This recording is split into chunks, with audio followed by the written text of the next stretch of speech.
El pensamiento moral de Kant puede reducirse a dos aspectos: la determinación del carácter propio de la moralidad y el fundamento de la moralidad.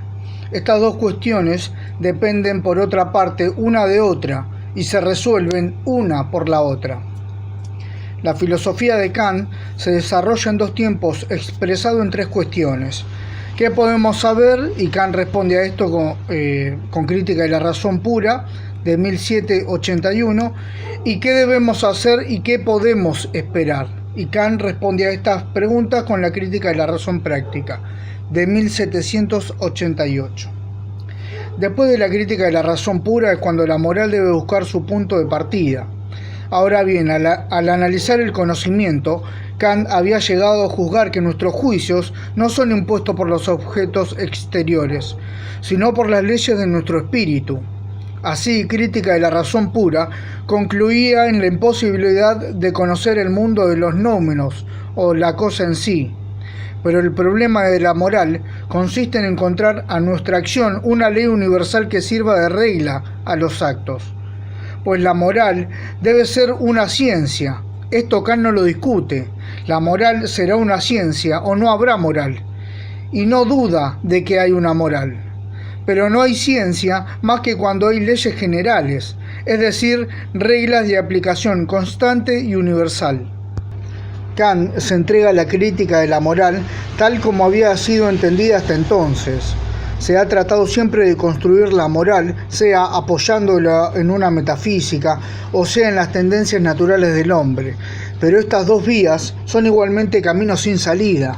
No se puede basar la moral en la metafísica, puesto que no puede mostrar nada que guarde relación con una cosa en sí, independiente de nosotros. Y no se puede tampoco fundarla en tendencias naturales sobre las que todo el mundo esté de acuerdo. O bien la moral naturalista debe fundarse en la tendencia a la felicidad, pero los hombres entienden la felicidad de distintas maneras. Y por otra parte, ¿cómo fundar la obligación sobre un deseo? O bien el fin a que tienden los hombres es el bien, pero aún en este caso no llegan nunca a ponerse de acuerdo. Entonces Kant va a buscar el punto de partida de la moral en un hecho de conciencia. De este modo, enlaza con las morales empíricas que acaba de refutar. Pero, ¿en qué otra parte buscaría este punto de partida más que en la conciencia? Ya que se ha cerrado previamente toda otra salida. Procede, como todos sus contemporáneos, y parte de una evidencia sobre la que aparentemente todo el mundo está de acuerdo. Y para él, esta evidencia consiste en que la única cosa perfectamente buena es la buena voluntad. ¿Pero qué es la buena voluntad? No consiste en hacer lo que se debe, ni en una manera general de hacer el bien, porque sucede que tratando de curar al enfermo se lo empeora, y que tratando de agradarle a alguien se le molesta. Pero el error y el fracaso nada cambian en la voluntad ni en el valor moral del acto. La buena voluntad es interior, está en el espíritu, dice Kant, y consiste en querer hacer lo que se debe. Tal es así que la buena voluntad se enlaza con el sentido del deber. Kant no imagina que sin estar obligado a ello se pueda querer un bien mediante un acto de voluntad que tenga un valor moral. Entiéndase un valor racional, ¿no? Es decir, un valor que se impone al espíritu. Para él no hay valor racional en los actos más que si se realiza por deber. Pero el deber es también la primera de las evidencias. Escribía en 1782, hay solo una cosa que estamos seguros, y esto es nuestro deber. El deber para Kant es evidente y se impone por sí mismo. Este es el imperativo categórico. Un mismo acto puede tener móviles diversos. Podemos realizarlo porque nos está mandando, sin más, porque es preciso. En este caso obedecemos a un imperativo categórico. La obligación es absoluta, como por ejemplo no matarás o no robarás. No tengo que preguntar por qué. Mi conciencia dice debes. Acá es donde Kant pone el ejemplo de una persona se está ahogando, ¿no es cierto? ¿Y qué hacemos en semejante caso? Vamos, lo rescatamos sin más, sin preguntarnos absolutamente nada por el hecho de que una persona se está ahogando. pero tiene en cuenta que cuando nos estamos acercando resulta que la persona que se está ahogando resulta que es nuestro enemigo. Entonces, ¿qué hacemos? Si lo dejamos morir, ¿no es cierto?, porque es nuestro enemigo, o independientemente de eso, lo rescatamos, ¿verdad? O si la persona que se está ahogando es a la que le debemos una suma de dinero, por ejemplo. ¿Qué hacemos? Si sabemos que se muere, no le debo más nada a nadie y me libro de esa deuda. O lo rescato por el hecho moral y le sigo debiendo independientemente de que la otra persona decida condonarme la deuda o no, ¿verdad? Hay tres inclinaciones. O lo hago porque sí, porque me lo dice el mandato de la razón, ¿verdad? El imperativo categórico. Debes hacer eso, independientemente de que sea tu amigo o tu enemigo. Estas son las tres inclinaciones que pone Kant como en referencia al deber, ¿verdad? Cómo se guía o cómo opera el imperativo categórico. Otros actos no se nos imponen más que de una manera hipotética. En el lenguaje corriente se las clasifica de obligaciones condicionales. Debo trabajar para vivir. Esto quiere decir que si quiero tal cosa, debo hacer tal cosa. Este debo no tiene aquí el mismo sentido que anteriormente. Está subordinada a la hipótesis condicional. Es un imperativo hipotético. El imperativo de la felicidad, por ejemplo, es un imperativo hipotético. ¿Por qué? Porque si quiero ser feliz, debo hacer tal cosa, pero no hay obligación de querer ser feliz. El imperativo de la moral debe ser un imperativo categórico, no puede ser hipotético, porque todo el valor del imperativo hipotético deriva del objeto al que está subordinado. O sea, que está subordinado a la materialidad, no al acto de la conciencia.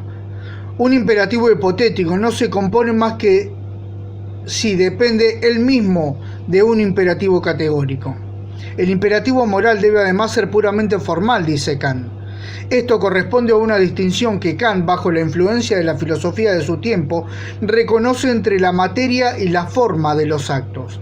La materia es el objeto del acto.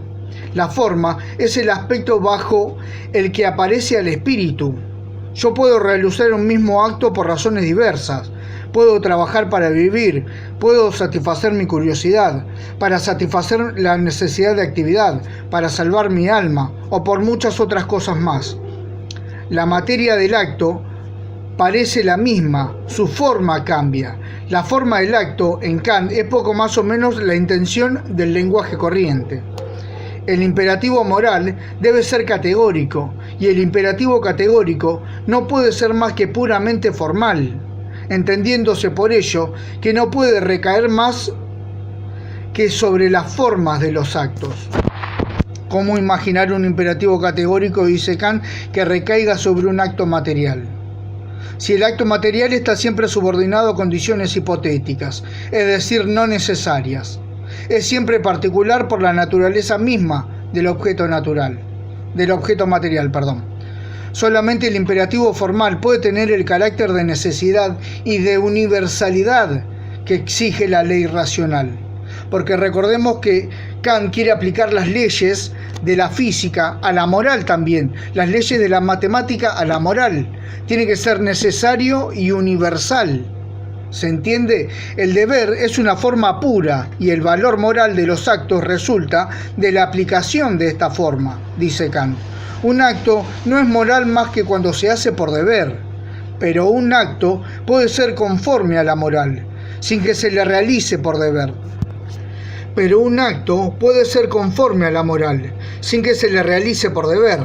Kant lo concede sin reconocerle, sin embargo, valor moral.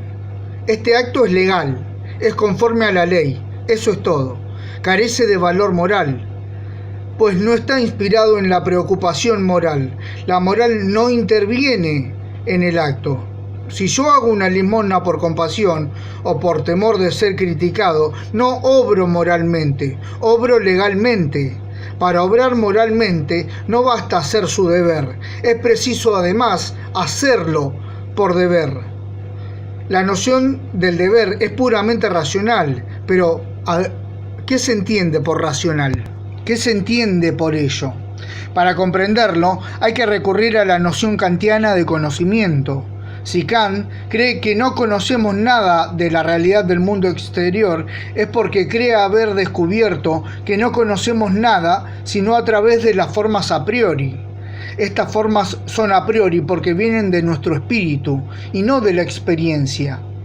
Y lo real no es cognoscible por nosotros más que en cuanto fluye en estas formas.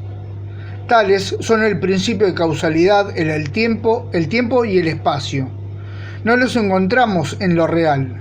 Sometemos lo real a estas formas. Las formas vienen solo de nosotros. Se imponen al espíritu y no hay que buscarle ningún origen fuera del espíritu.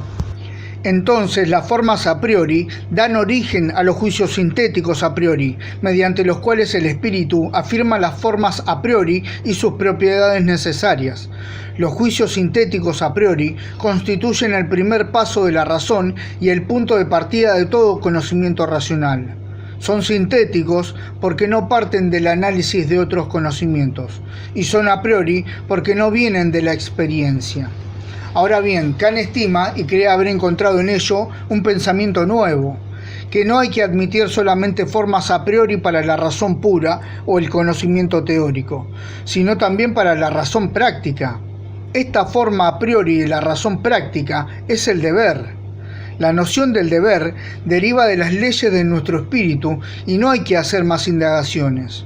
El juicio sintético a priori, que deriva de ahí inmediatamente, es debes hacer tu deber. Tiene el mismo carácter de necesidad que el deber mismo. Después de haber encerrado tan cuidadosamente al espíritu en sí mismo, ¿llegará Kant a construir una moral aplicable a la acción?, se pregunta Leclerc. Leclerc es el material con el que estoy haciendo el resumen y analizando la lectura de Kant, ¿verdad? Lo procura y le encuentra el medio de hacerlo gracias a la propiedad de la forma a priori, que es ser universal. Cuando tenemos conciencia de un deber, tenemos al mismo tiempo conciencia de que ese deber no se nos impone de manera arbitraria y ocasional, sino que sería el mismo en todo tiempo y en todo lugar, para todo hombre que se encontrara en las mismas circunstancias. El deber responde a una ley universal, y puedo dar una primera fórmula de él que responde a esta exigencia. Obra siempre de tal manera que la máxima de tu voluntad pueda valer como principio de legislación universal. Como el deber es propio del hombre y se encuentra en él la expresión de la moralidad, como por otra parte es universal en cuanto se aplica a todos los hombres, el imperativo moral tiende al desarrollo de lo humano. Y la tercera fórmula del imperativo categórico puede expresarse como sigue: obra de manera que trates siempre a la humanidad en ti y en los otros como un fin y no como un medio. La moral de Kant termina, en fin, en una reconstrucción metafísica, ¿verdad? Habiendo recluido al espíritu en sí mismo por una crítica del conocimiento. Kant está, sin embargo, decidido a explicar el mundo. En efecto, consiguiendo el deber, no es fácil darse cuenta que no hay deber si no hay libertad. Debemos admitir entonces la libertad. Pero además la razón práctica tiene sus leyes como la razón especulativa. Estas leyes las expresa Kant por lo que llama la dialéctica del espíritu, un movimiento natural del espíritu que corresponde a sus exigencias internas. Como el hombre está dotado de sensibilidad y la satisfacción de la sensibilidad se encuentra en la felicidad, la dialéctica del espíritu exige que la virtud vaya acompañada del pleno desarrollo del hombre. Entonces es necesario admitir que la virtud de la felicidad, dice Kant.